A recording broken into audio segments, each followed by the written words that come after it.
하나님이여, 찬송이 시온에서 주를 기다리오며 사람이 서원을 주께 이행하리이다.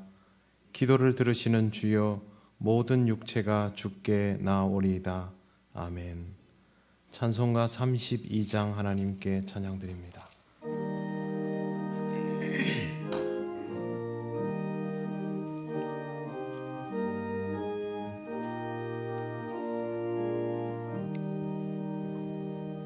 만유의 주제 존귀하신 예수, 사람이 되신 하나님, 나 사모하여 영원히 섬길 내 영광 되신 주로다.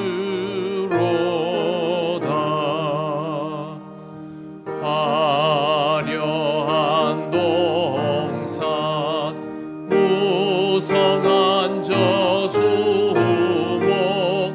아름답고 묘하나,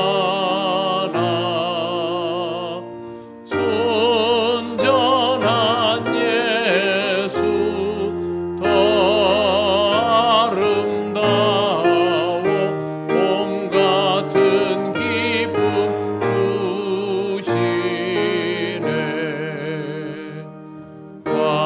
광명한 해와 명랑한 저 달빛, 수많은 별들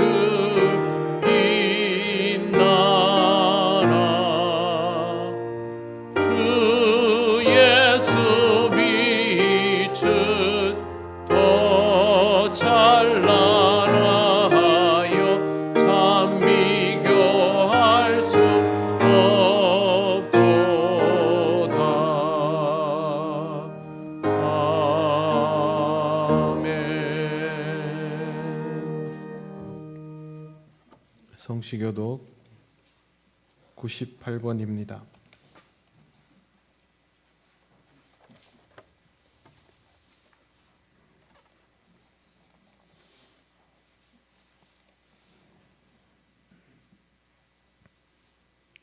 내 부모를 공경하라.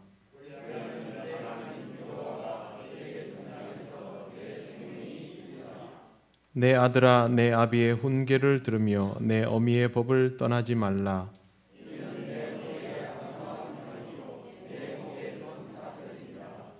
너를 낳은 아비에게 청종하고 내 늙은 어미를 경히 여기지 말지니라.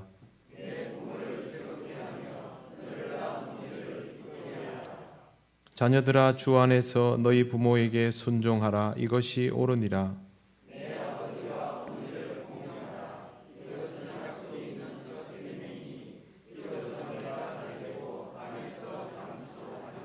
아멘. 나는 전능하신 아버지 하나님, 천지의 창조주를 믿습니다. 나는 그의 유일하신 아들 우리 주 예수 그리스도를 믿습니다. 그는 성령으로 잉태되어 동정녀 마리아에게서 나시고 본디오 빌라도에게 고난을 받아 십자가에 못 박혀 죽으시고 장사된 지 사흘 만에 죽은 자 가운데서 다시 살아나셨으며 하늘에 오르시어 전능하신 아버지 하나님 우편에 앉아 계시다가 거기로부터 살아있는 자와 죽은 자를 심판하러 오십니다. 나는 성령을 믿으며 거룩한 공교회와 성도의 교제와 죄를 용서받는 것과 몸의 부활과 영생을 믿습니다. 아멘. 찬송가 579장 하나님께 찬양드립니다.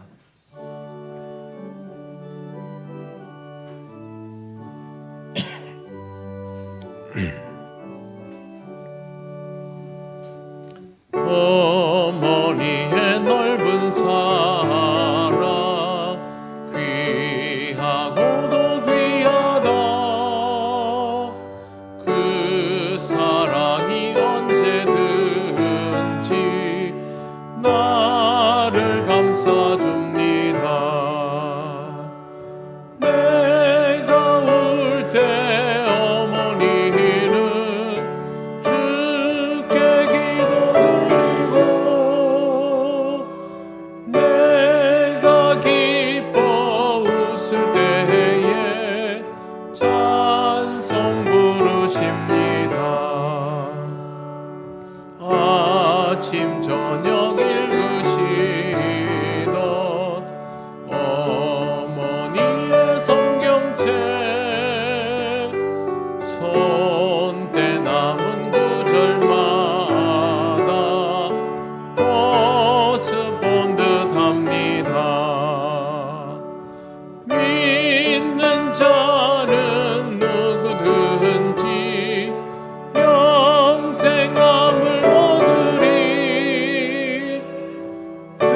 사랑과 긍휼이 풍성하신 하나님 아버지, 죄인들에게 십자가의 은혜를 베풀어 주셔서 거룩하신 하나님을 감히 아바 아버지라고 부르게 하시니 감사합니다. 아버지 하나님, 이 죄인들에게 베풀어 주신 말로 형용할 수 없는 그 은혜를 매일 감사하며 매 순간순간마다 찬양하게 하옵소서.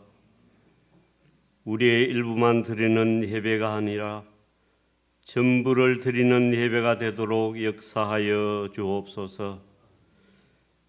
이 시간 먼저 하나님 앞에 지은 모든 죄를 회개합니다. 하나님 앞에 나올 자격이 전혀 없지만 예수님의 십자가 공로만을 의지하여 나오사오니 다시 한번 십자가 보혈로 모든 죄를 씻어주셔서 정결한 하나님의 자녀가 되게 하옵소서. 5월 가정의 달을 맞이하여 이 시간 어버이 주일로 하나님께 예배합니다.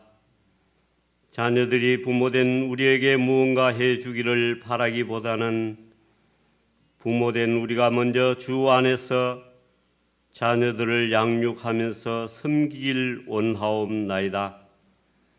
부모는 자녀를 사랑으로 양육하고 자녀는 부모의 은혜에 감사하며 사랑으로 섬기도록 역사하여 주옵소서. 이 혼탁한 시대의 가정이 흔들리고 무너지는 시대 속에서 어버이 주일을 통하여 더욱 하나님 안에서 부모님을 공경하며 믿음의 가정이 되도록 은혜 베풀어 주옵소서. 주님의 말씀대로 부모에게 순종함으로 주님을 기쁘시게 하는 자가 되도록 도와주옵소서. 약한 자에게 자비를 베푸시는 주님, 우리 주변에는 결손 가정이 많이 있습니다. 그들이 가정에서 느끼지 못하는 가족 간의 사랑, 부모의 사랑을 하나님을 통해서 경험하게 하시고 성도들 간의 교제를 통해서 따스함을 나누도록 은혜 베풀어 주옵소서. 짱미됨의 가정이 믿음으로 하나 되게 하시고 이 시간도 홀로 사는 어르신들도 많이 있습니다. 육신의 공고함과 질병으로 고통하며 혼자라는 그 외로움의 눈물을 흘릴 때 우리 예수님이 친히 찾아가 주셔서 위로해 주시고 십자가 그늘 안에 있는 하늘의 평안을 내려 주옵소서. 서로를 사랑하고 존중하는 아름다운 가정이 되도록 은총을 베풀어 주옵소서. 은혜로 한 가족이 된 우리가 한 마음과 한 뜻으로 예배하오니 은혜로 채워 주옵소서. 이 시간 목사님에게 권능을 더하여 주시어 복음으로 풍성한 예배가 되게 하옵소서. 거룩하신 예수님 이름으로 감사 기도 올리옵나이다. 아멘.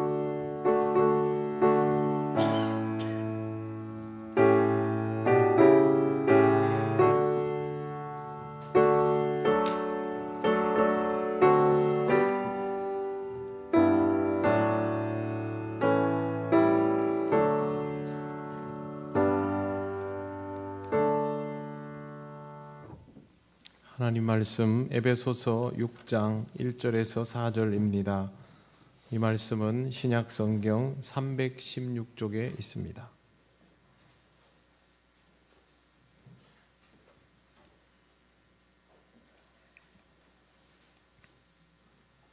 에베소서 6장 1절에서 4절 말씀을 봉독합니다. 자녀들아, 주 안에서 너희 부모에게 순종하라. 이것이 옳으니라. 내 아버지와 어머니를 공경하라. 이것은 약속이 있는 첫 계명이니 이로써 내가 잘되고 땅에서 장수하리라. 또 아비들아 너희 자녀를 노엽게 하지 말고 오직 주의 교훈과 훈계로 양육하라. 아멘. 기도드리겠습니다. 하나님 감사합니다. 오늘 주시는 이 말씀을 우리가 전하고 들으며 함께 은혜 누리기를 원합니다. 주의 종을 주장하여 주시고 우리 모든 성도들의 심령을 주장하여 주옵소서. 예수님 이름으로 기도드립니다. 아멘. 네, 오늘은 어버이 주일이면서 어버이날이기도 합니다. 그리고 징검다리 휴일이라서 많은 분들이 통영을 찾아왔습니다. 그 중에는 부모님을 만나 뵈러 온 이들도 많은 것 같습니다. 부모님을 모시고 온 가족 여행을 온 분들도 있어 보입니다. 외국인들도 대가족으로 여행을 다니는 경우가 아주 가끔 있지만 우리나라처럼 어버이날이 되면 부모님을 만나러 오거나 함께 여행을 하는 경우는 그렇게 많지 않습니다. 이런 우리의 정서는 어려서부터 효도하는 것에 대해서 배우고 경험해 보았기 때문에 자연스럽게 자리 잡아져 있다 할 수 있겠습니다. 오늘 우리가 읽은 성경 말씀에는 부모에게 순종하라는 표현이 있습니다. 우리는 이 표현이 별로 낯설지가 않습니다. 그동안 배워온 것과 굉장히 비슷한 방식이기 때문입니다. 하지만 오늘 이 표현은 성경에 나오는 것으로 동양의 효 사상과는 분명히 차이가 있습니다. 그렇기 때문에 성경에 기록된 내용을 보면서 단순히 동양에 있는 효에 관한 개념이라고 이해하면 좀 곤란해집니다. 성경 말씀은 우선 성경적인 안목을 가지고 보는 것이 좋습니다. 자녀들아 주 안에서 너희 부모에게 순종하라 이것이 옳으니라. 여기에서 주목해야 할 부분은 두 군데입니다. 주 안에서와 순종하라입니다. 일반적으로 부모에 관하여 말하고 있으니 순종하라가 먼저 눈에 들어올 수 있지만 실제로는 주 안에서에 더 주목해야 합니다. 그 이유는 순종이 이 말씀 전체의 토대가 아니라 주 안에서가 토대이기 때문입니다. 부모에 대한 순종은 똑같아 보여도 사실은 굉장히 다양한 형태와 기준을 가지고 있습니다. 시대에 따른 차이도 있고 가풍도 다릅니다. 저는 어린 시절 안동에서 자랐습니다. 안동 사람들은 매주 부모님을 만나도 매주 큰절을 올립니다. 심지어 양반 가문이라고 이름난 동네는 길가에서 어른을 만나도 신고 있던 신발을 벗고 그 신발 위에 올라서서 그 자리에서 쪼그리는 채로 큰절을 할 정도입니다. 그런 동네에서 저희 집은 4대가 한 집에 살았습니다. 한 번은 방송국에서 촬영을 왔습니다. 4대가 한 집에 사는 방법이 무엇이냐? 힘들지 않느냐? 저희 집은 별로 힘들지 않습니다. 왜 그러냐 하면 저희 할머니, 할아버지도 1인분의 역할을 다 똑같이 하셨기 때문입니다.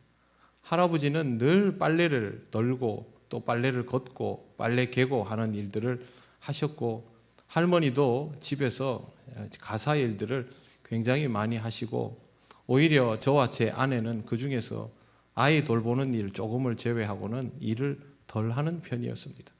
그 시대의 기준으로 보면 참 콩가루 집안이죠. 그러나 우리 집에는 오랫동안 또 우리 집대로 내려온 가풍이 있었고 또 효도하는 방식이 있었기에 그걸 가지고 천편일률적으로 적용할 수는 없지 않습니까? 우리가 보면 굉장히 버릇없고 무례해 보이는 모습이 또 다른 누군가가 보면 그렇지 않은 형태로 보여질 수도 있는 것이 이 순종의 기준입니다.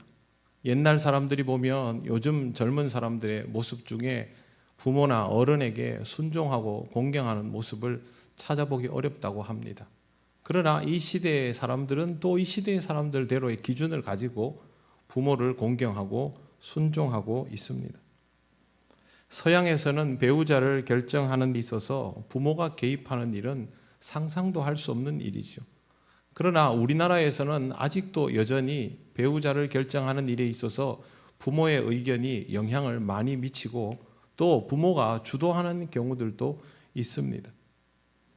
우리나라는 정서적으로 보면 나이가 들건 안 들건 자식은 자식이고 부모는 부모이죠. 그러나 서양 사람들은 만 18세가 되면 다 독립을 시킵니다. 어제까지 정말 사이좋게 지내던 아버지와 아들이 그 다음날 아침이 되면 두 눈을 똑바로 뜨고 서로 바라보면서 이제 짐 싸서 나가라, 그렇게 이야기합니다. 자식도 조금도 서운해하지 않고 알겠습니다 하고 자기 짐을 챙겨서 독립을 합니다.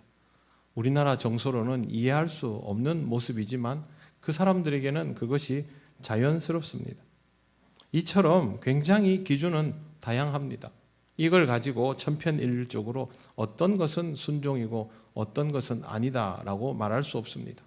우리는 어버이날이 다가오면 의례 부모님을 찾아뵙고 평소에도 정기적으로 문안을 드리고 또 용돈이나 생활비를 조금 보태어 드리기도 하고 어떤 식으로든 교류를 이어가지만 또 다른 시대, 다른 장소의 사람들은 그렇게 하지 않는 경우도 많지 않습니까? 이렇게 바라보면 우리가 생각하고 있는 순종, 효라는 것은 생각보다 그렇게 단순해 보이지를 않습니다.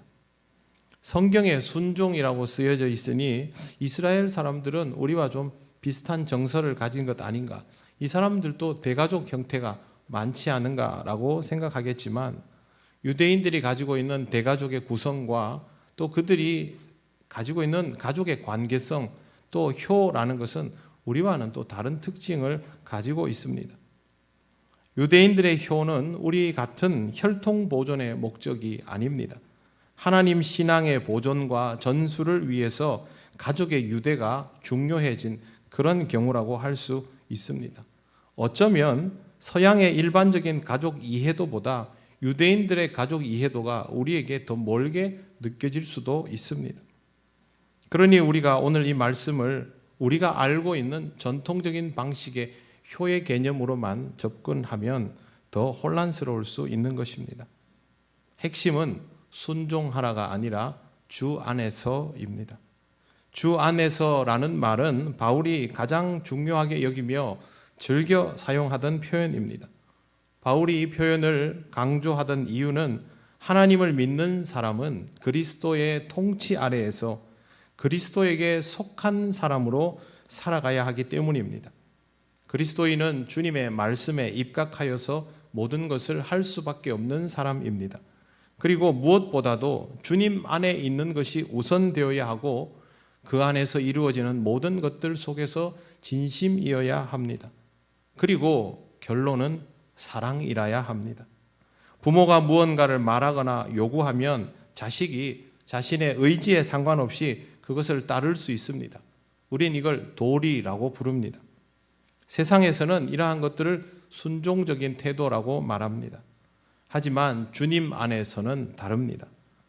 만약에 따른다면 진심으로 따라야 하는 것이고 부모를 사랑하고 이해하기 때문에 그렇게 따르는 것이어야 합니다. 이런 것들은 하나님을 믿기 때문에 자연스럽게 할 수 있는 상태, 그게 바로 주 안에서 순종하는 것입니다. 그러니 세상에서 도리라고 하는 것과는 또 다른 관념이죠. 신앙은 좋은데 신앙적으로 권면하는 부모에게 순종해야 하는데 불순종하는 경우가 있을까요? 정말 신앙이 좋다면 신앙적인 부모에게 불순종하는 것은, 거역하는 것은 쉽지 않습니다. 만약 나는 신앙적인 사람이지만 그래도 우리 부모에게 순종하는 것은 싫다라고 한다면 그 사람은 아직도 주 안에서라는 말의 의미를 잘 모르는 경우입니다. 주 안에서는 신앙적인 부모에게 신앙적인 자식이 거역하는 것이 어렵습니다. 그만큼 주 안에서라는 이 통치의 영역은 우리에게 절대적으로 중요한 사안입니다. 이 부분이 먼저 해결이 되어야만 순종이라는 것도 제대로 자리 잡을 수 있습니다. 그리스도인에게 있어서 부모에게 순종하는 것은 그리스도 안에 있기 때문에 가능한 일이다, 그렇게 이해하시면 되겠습니다. 이런 의미에서 주 안에서 부모에게 순종하라 하고 이것이 옳다라고 밝히는 것입니다. 그리스도의 복음에 대한 순종이 부모에 대한 순종보다 우선되어야 한다라는 것이 지금 바울의 가르침입니다. 이 말씀의 의미를 잘 새기시기를 바랍니다. 이 말씀은 부모도 역시 모든 것을 함에 있어서 복음에 대한 순종이 전제되어야 한다는 뜻입니다. 주님 안에서의 순종은 결국 복음에 대한 순종이기 때문입니다.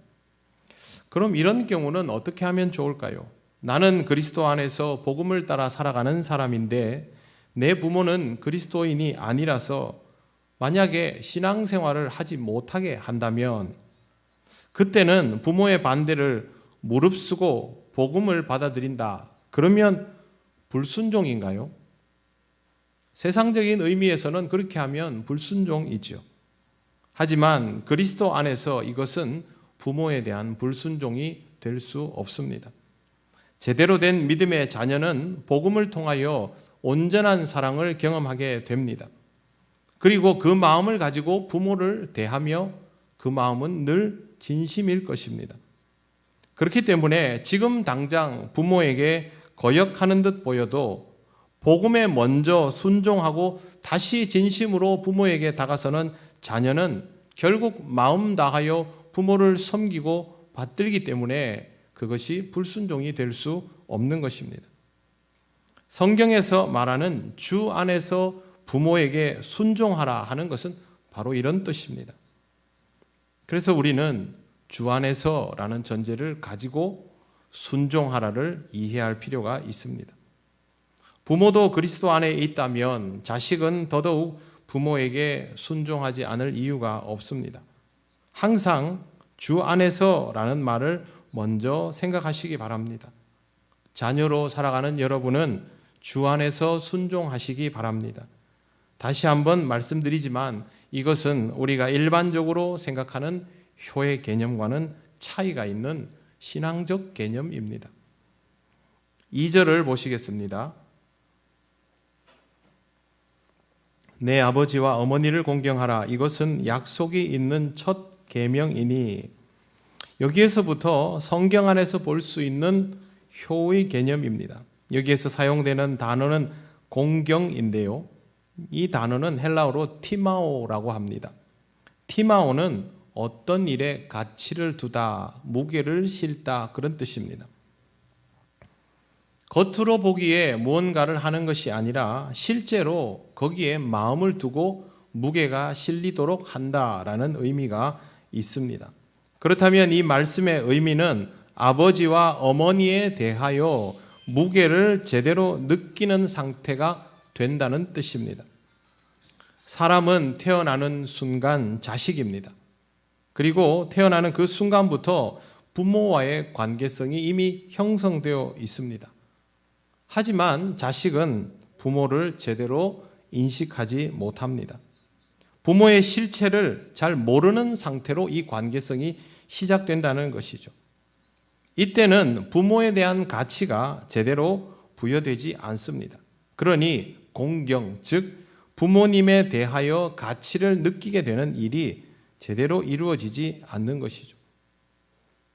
공경이라는 말은 부모에 대하여 가치를 느끼는 것, 부모의 존재감을 알아차리기 시작했다라는 뜻입니다. 우리는 흔히 이것을 철든다라고 말합니다. 정말 철이 드는 사람은 자기의 삶 속에서 부모의 존재감을 인식하기 시작하는 사람입니다.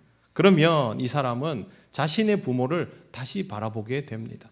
내 부모는, 내 아버지는, 내 어머니는 이런 사람이구나. 나에게 이런 의미이구나. 라는 것을 다시 생각하게 되는 것이죠.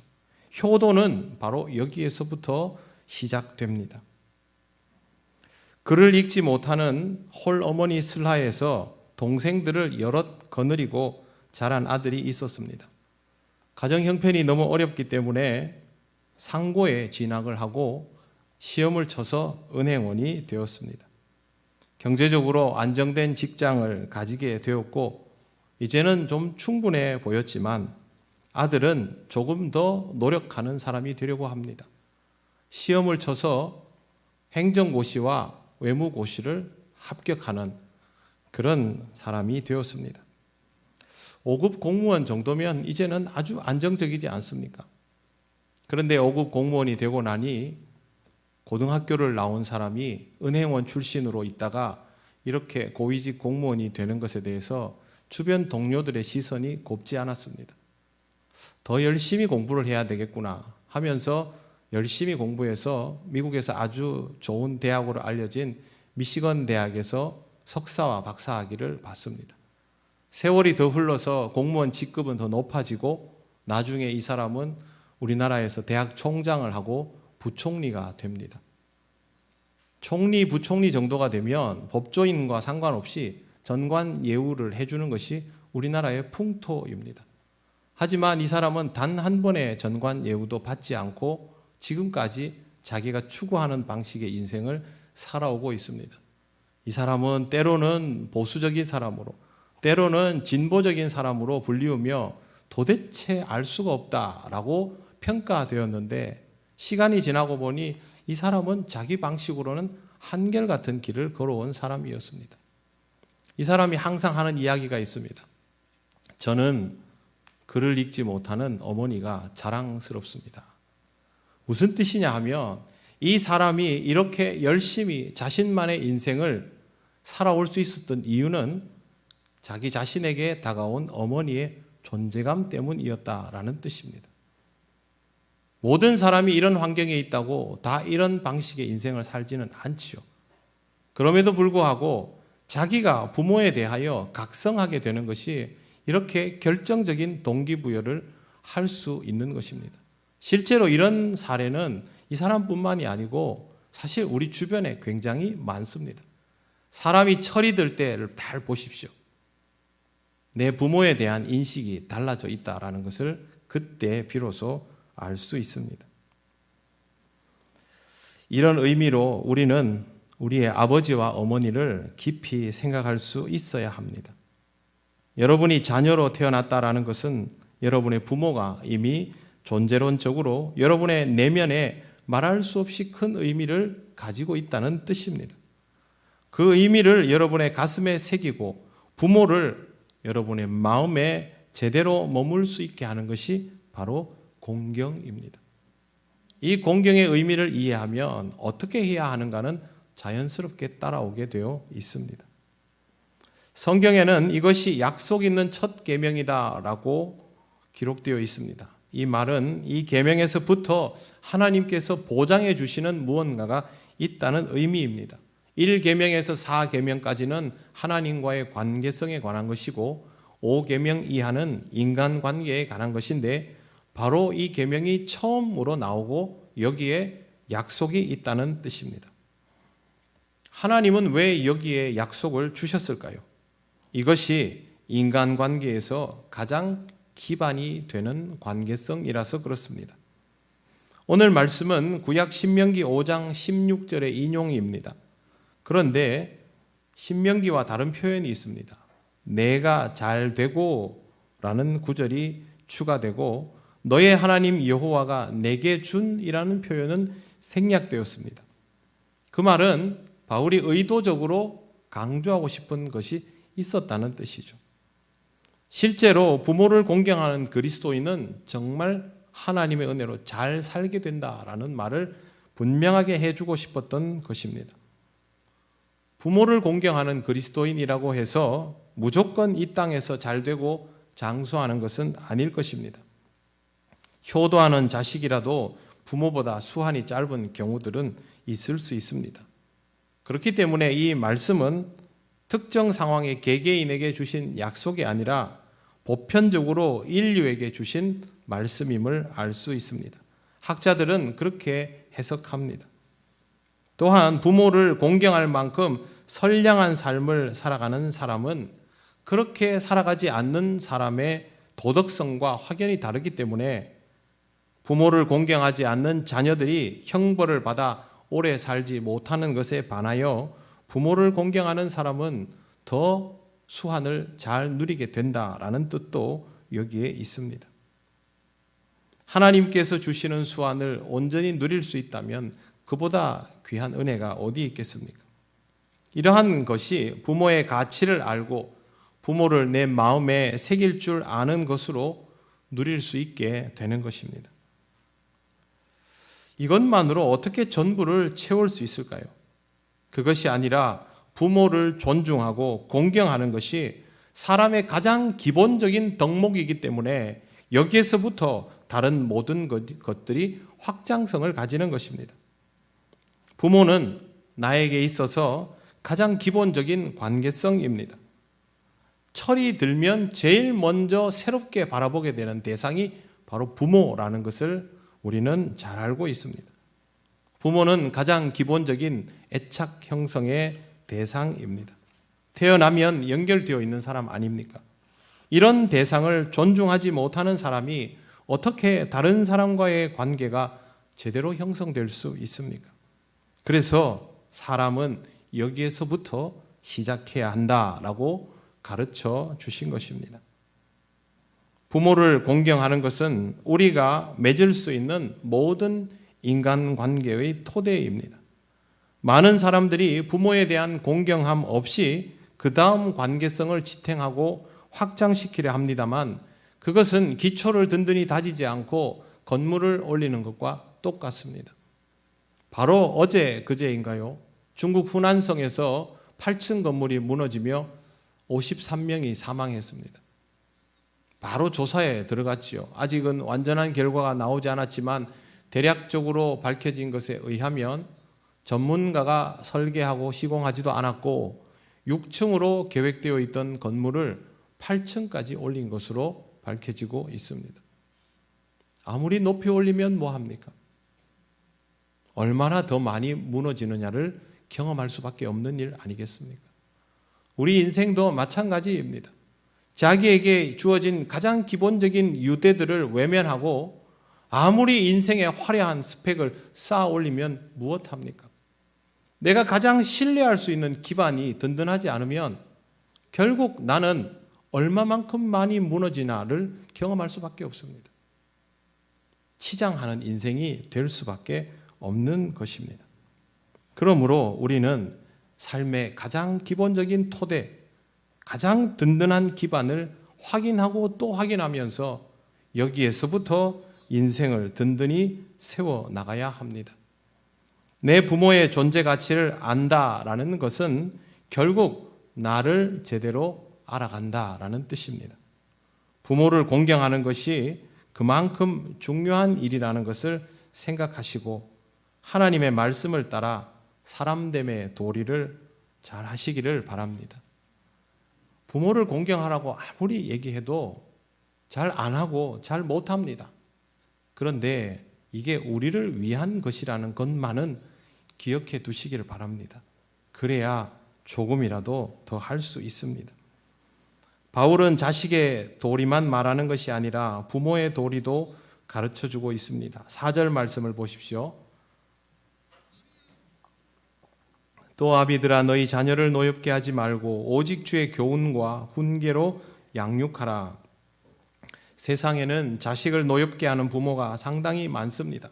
자식이 철이 없어서 그냥 무작정 부모를 보며 노여워하는 경우도 있겠지만 그런 것에 상관없이 부모가 제 역할을 못하는 경우도 허다합니다.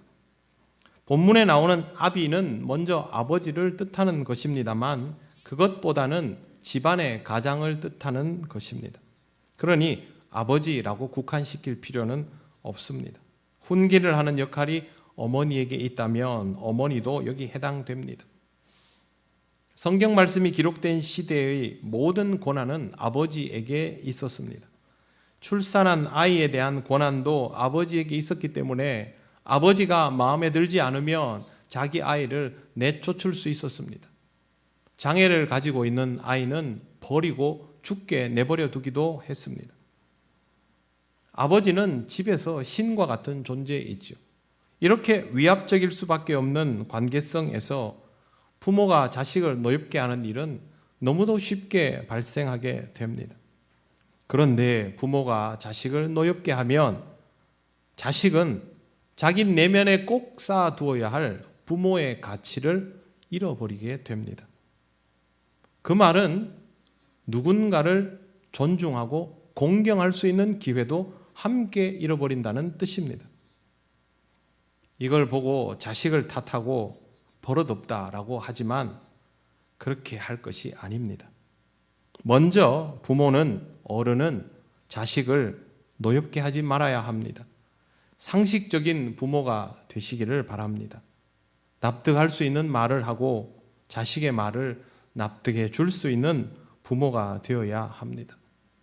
내가 자식에게 하고 싶은 말이 있다면 자식도 내게 하고 싶은 말이 당연히 있겠죠. 그렇게 말을 주고받을 수 있는 관계여야 합니다. 존중받는 자식이 부모를 공경하는 법도 배울 수 있습니다. 방법은 역시 주 안에서입니다. 오직 주의 교훈과 훈계로 양육하라. 앞에 단서가 오직이라고 붙어 있습니다. 다른 방법은 절대 사용하지 말라는 뜻입니다. 주의 교훈과 훈계로 양육하라는 말은 주 안에서 머무는 사람이 되어서 주님의 방법으로 가르치라는 뜻입니다. 부모가 주 안에 머물지 못한다면 아무것도 할 수 없는 것이고 아무것도 해서는 안 되는 상태라는 뜻입니다.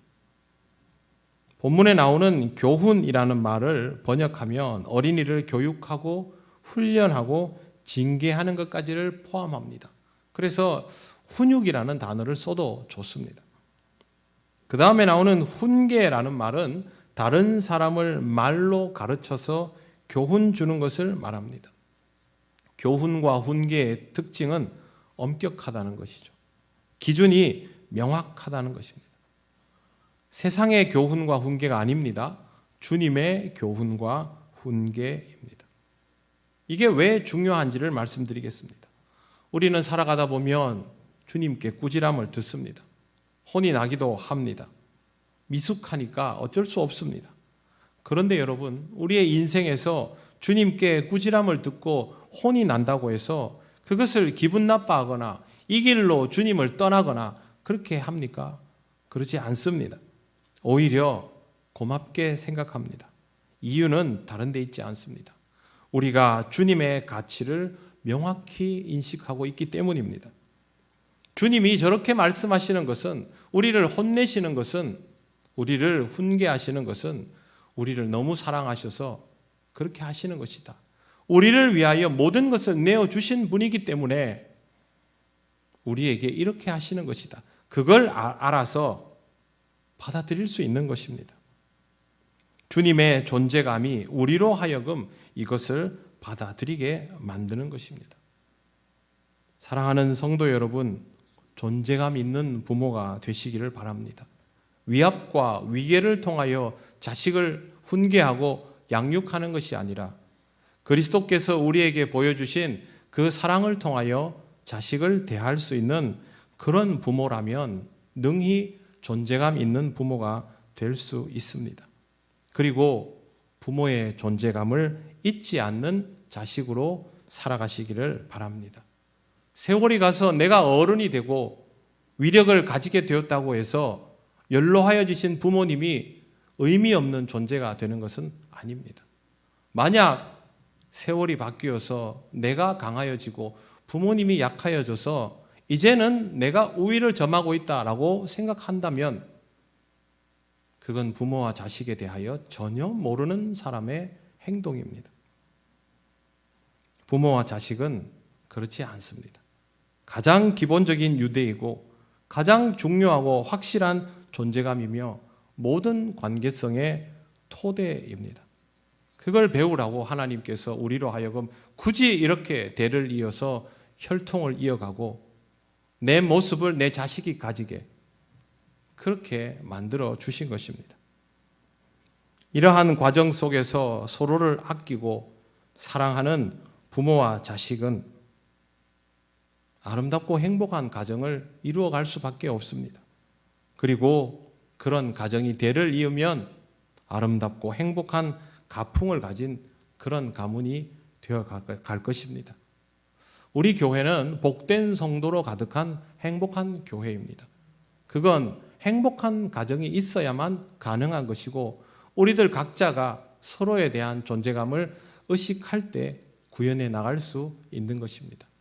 여러분의 가정이 세상 사람들이 말하는 원하는 일들이 이루어져서 행복하다 느끼는 가정이 아니라 늘 함께 살아가는, 또 늘 함께 해왔던 부모와 자식이 서로를 소중히 여김을 통하여 행복을 느껴가는 그런 가정들이 되시기를 바랍니다. 기도드리겠습니다. 하나님 은혜를 감사합니다. 우리에게 주신 이 귀한 날을 통하여 부모와 자식의 의미를 다시 한번 돌아보게 하시니 감사합니다. 자식으로 살아갈 수밖에 없고 부모로 살아가게 되는 우리를 하나님께서 다시 한번 만져주셔서 더 지혜롭고 겸손하게 하시며 존중하고 공경할 수 있는 사람들이 되게 하여 주셔서 아름답고 행복한 가정을 이루며 주님의 이름으로 모이는 가정과도 같은 교회를 이루는 우리들 되게 하여 주시옵소서. 감사드리며 예수님 이름으로 기도드립니다. 아멘. 찬송가 577장 찬양하시며 봉헌하시겠습니다.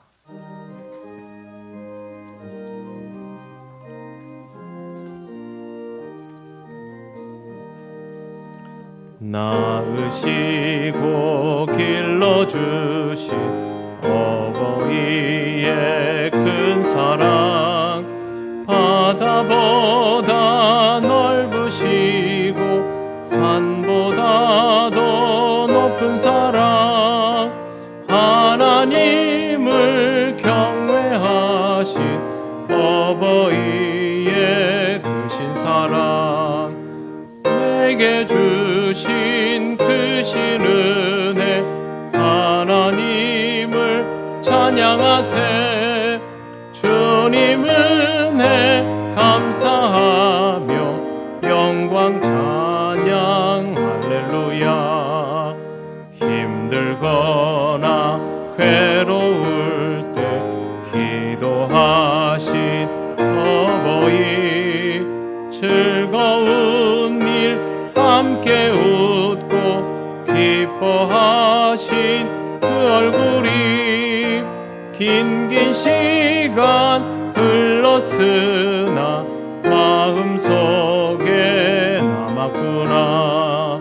내게 주신 크신 은혜, 하나님을 찬양하세.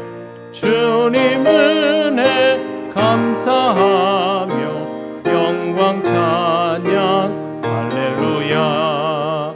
재미있게 가르치신 귀한 성경 말씀이 기쁜 노래 찬양하며 예배드릴 그 시절이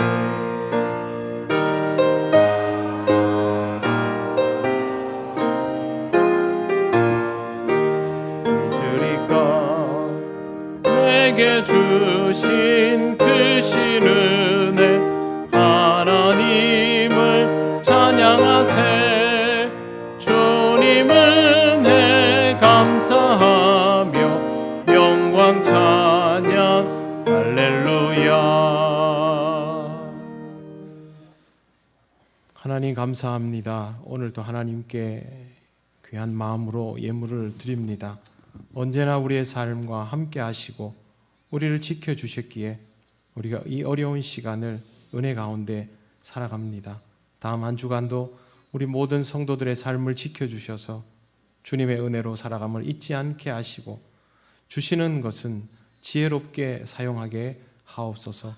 드려진 예물은 하나님 나라와 영광을 위하여 쓰여지게 하옵소서. 예수님 이름으로 기도드립니다.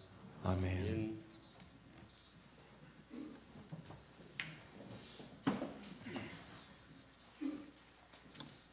교회 소식 알려드립니다. 예배에 나오신 모든 분을 환영합니다. 처음 오신 분은 새가족부의 안내를 받으시기 바랍니다. 예배에 오늘은 어버이 주일입니다. 부모님의 사랑을 기억하며 하나님께 감사 예배를 드리시기 바랍니다. 두 번째, 찬양대 헌신 예배가 다음 주일 2시에 있습니다. 강사 목사님은 남해교회 심무하시는 이찬희 담임 목사님. 세 번째, 예배 시간 변경. 지난주에 물어서 결정한 건데 오늘부터 오후 찬양 예배 시간이 오후 2시로 변경이 되겠습니다. 모임 교육부 회의가 오늘 2부 예배 후에 본당에서 있습니다. 두 번째, 기간 원래는 다음 주일 2부 예배 후에 있겠습니다. 안내, 어버이 주일 감사 선물이 여전도에서 어버이 주일을 맞이해서 어른들께 선물을 준비했습니다. 두 번째, 효도 관광이 있습니다. 선교지 탐방. 다음 토요일이 되겠습니다. 5월 14일 오전 9시 교회에서 출발합니다. 대상은 75세 이상 본교회 교인. 장소는 하만 7원에 있는 손양원 목사님 생가 기념관이 되겠습니다. 참석하실 분은 10일 화요일까지 김부종 장로에게 신청해 주시기 바랍니다. 세 번째, 선교 음악회가 있습니다. 5월 14일 토요일 오후 4시 즐거운 맹성교에서 주관은 진주남로의 남성교회 연합회에서 있겠습니다. 네 번째, 남성교회 연합회 전국 대회가 6월 15일에서 17일 강원도 홍천 비발디 파크에서 있는데 1차 접수가 5월 16일까지, 2차 접수 마감은 5월 27일까지 되겠습니다. 또 다섯 번째, 결혼 소식이 있습니다. 이정훈 군, 이상민 집사, 장점자 권사님 아들 혼인의 시기 21일, 5월 21일 토요일 낮 12시 30분에 거제에 있는 소낭구 펜션에서 있겠습니다. 많이 축하해 주시기 바랍니다. 그리고 안내위원 참고하시고요. 좋은 습관 가지기 캠페인 5월 함께 나눌 기도 제목 참고하시기 바랍니다. 이상입니다. 네, 지난주에 여러분들에게 오후 예배에 대한 의견을 물어보았더니 오후 2시가 조금 더 많았습니다. 그래서 시간은 환원을 하고 말씀드린 것처럼 점심 식사는 코로나 상황이 더 좋아질 때까지는 제공되지 않습니다. 교회에서는 방역 수칙을 지키시고 자율적으로 예배 시간을 잘 맞추어 주시기를 바랍니다. 이제 자리에서 일어나셔서 예배드린 교우들과 인사 나누시겠습니다.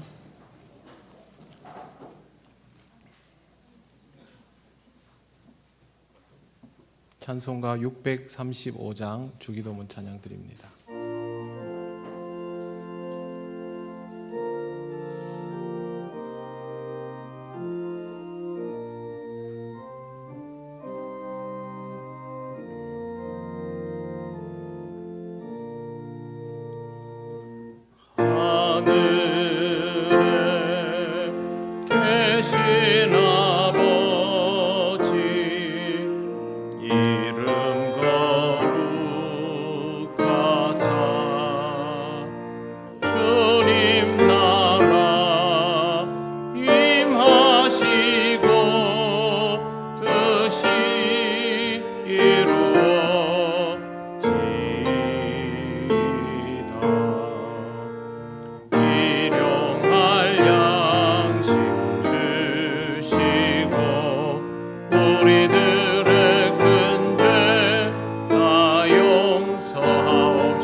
우리 주 예수 그리스도의 크신 은혜와 하나님 아버지의 놀라우신 사랑과 성령님의 교통하시고 인도하여 주심이 하나님 주신 가장 소중한 관계를 잘 맺어가며 하나님 앞에 더 아름다운 모습으로 영광 돌리기를 원하는 이 시간 예배하는 권속들 위해 영원토록 함께 하시기를 간절히 축원하옵나이다. 아멘.